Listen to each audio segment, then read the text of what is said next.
So I'm just doing a video update, and we got Darcy sitting in on her own videos properly this time. She will be hosting them completely at some point. No, you say no? Just thought I'd do a video update anyway on Darcy and how she's been. She's passed that big 2-year milestone, which was big for us. Obviously I've done a video about that before, and I've started doing the podcast videos, talking to other parents, which I hope people will find useful. It's just playing. But yeah, I wanted to still do some videos of, about Darcy and her own progress on, what's been happening. She's, as you all know, we've had this pandemic going on. You want to make some noise? Hold on. Is there something I can wipe her mouth with?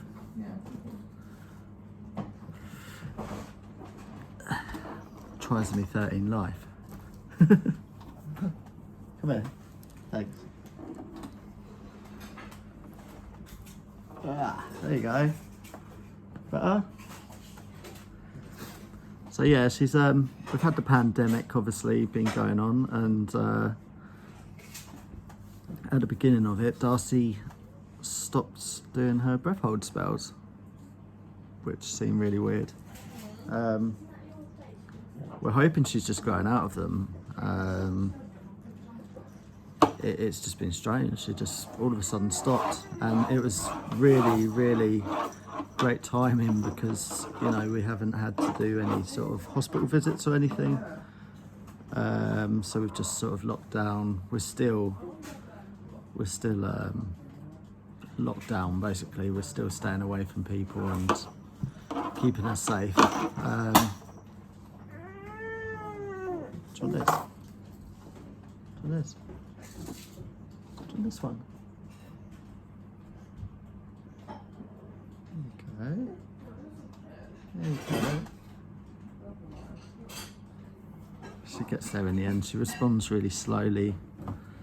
So yeah, any hospital appointments and that have been by video or phone call, which has been nice.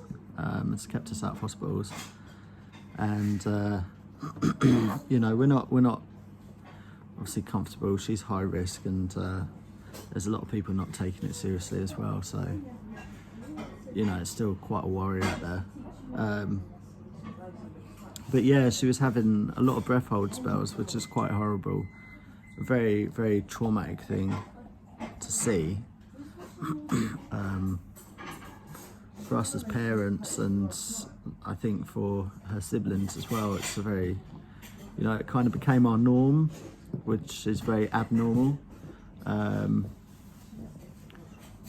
It's kind of like watching someone die on Groundhog Day or something, and it's really not a nice experience. She'd just sit there and suddenly she'd stop breathing and just lose all colour. Sometimes just sort of gulp for air a bit, and then she'd black out, and a minute or so later she'd start breathing again. We found that if we intervened, if we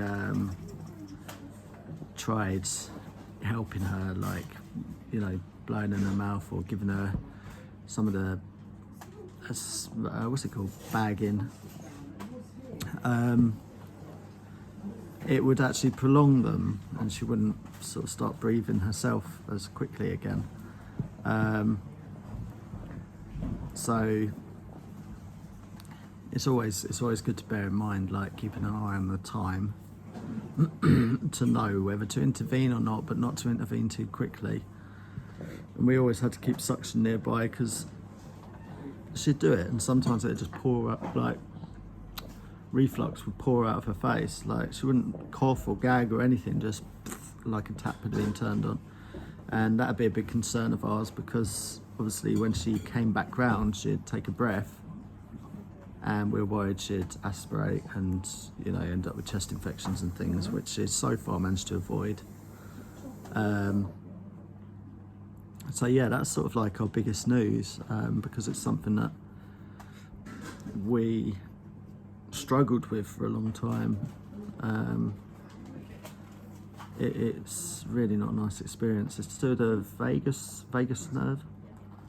I think it's a heightened response to pain, basically. So I don't think it's a heightened feeling of pain. I think it's just the body's response. It just shuts down. It's hard to know what's actually causing it. I mean, from what I know, the nerve runs through the stomach and that, and she's had a lot of reflux issues, and obviously with these children there could be a number of neurological issues. You know, there's a lot of nerves in the body, a lot of fine things that could have gone wrong when the 13th chromosome was sort of messing things up. So yeah, you never really know. These things just happen, and we try and explain them the best we can as parents and deal with what we're presented with. It's just a very scary ordeal, really. But as you can see, she's been brilliant since they stopped. She's been brilliant, and we think they were holding her back quite a lot because she'd always be quite sort of poorly, and that they'd normally happen prior to a UTI or something. She gets a lot of UTIs, don't you? And conjunctivitis she's got at the moment, so she's not the happiest. She does this a lot. She kind of holds her head up. I've noticed it's a clever little way of doing things, isn't it? Do you want this? Do you want this?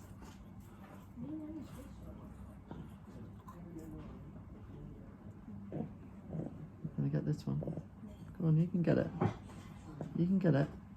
There you go.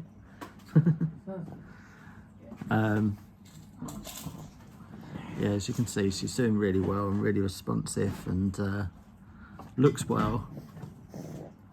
And she's coming on progressively with what she can do. She's just very alert, very sort of with it and clued in as to what's going on. Yeah. So yeah, I just wanted to update everyone that's subscribed and let you know how everything is. I mean, I'll be doing more videos anyway, like with people, mainly Deanna, but we will have other people coming to talk with us as well. Yeah, there's been a few. In fact, I was just talking to Aya today in Japan, who's mum of Elijah. I can never pronounce the name. Elijah. I've always said Lai because that was his name on Instagram, or Lai. But Elijah. And yeah, he's been another child that's been with us on this journey since day one. So yeah, it'd be good to chat to her and get her on one of the videos as well and say hello and see Darcy and Elijah together. Well, virtually together, but yeah. So look out for that and look out for the other videos. If any parents watch these sort of things and want us to actually talk about anything in particular, just say and we can sort that out and chat. We're not medical professionals, but we are, I don't know. I guess we're Trisomy 13. Don't want to say experts, but experts in training. It's quite a hard thing to deal with. There's so many. It's a minefield, but we just want to get our information out there, that what we've learned and what some of it might help others. And that's it really. But yeah. So from me and Darcy, we'll see you on the next video.